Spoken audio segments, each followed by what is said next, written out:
ও মা, আমি আসছি। কোথায় যাচ্ছিস? একটু বন্ধুদের সঙ্গে ঘুরতে যাচ্ছি। কখন ফিরবি? তুমি সবসময় এত প্রশ্ন করো কেন বলো তো? আর এত চিন্তা কিসের তোমার? সবসময় চিন্তা করতে হবে তোমাকে? একটু ঘুরতে যাবো বলছি তাতেই বিরক্ত হয়ে যাচ্ছ তুমি। তুই এখন বুঝবি না, বিয়ের পরে একটা কন্যা সন্তানের মা বাবা হইলে তখনই বুঝবি একটা কন্যা সন্তানের মা বাবার কতটা চিন্তা হয় আর কতটা ভয় থাকে মনে। তোর, আমি আসছি, গেলাম আমি। ওমা, একটু আসছি আমি। কোথায় যাচ্ছিস মানা? এই একটু বন্ধুদের সঙ্গে ঘুরে আসি, একটু রাত হবে ফিরতে, চিন্তা করবে না, ঠিক আছে?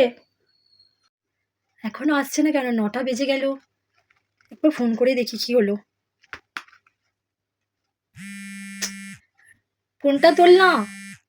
ফোনটাও তুলছে না। কখন আসবে রে বাবা? একটা ফোনও করছে না। এত রাত হয়ে গেল।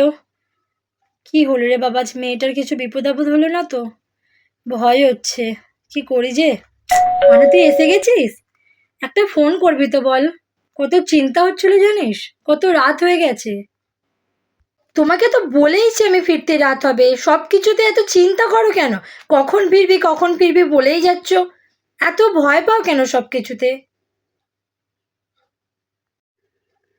তুই এখন বুঝবি না, বিয়ের পরে একটা কন্যা সন্তানের মা বাবা হলে তখনই বুঝবি একটা কন্যা সন্তানের মা বাবার কতটা চিন্তা হয় আর কতটা ভয় থাকে মনে।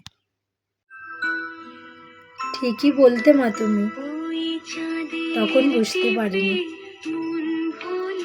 একটা কন্যা সন্তানের বাবা মা হলেই তখনই বুঝতে পারা যায় যে তাদের কতটা চিন্তা থাকে মাথায়।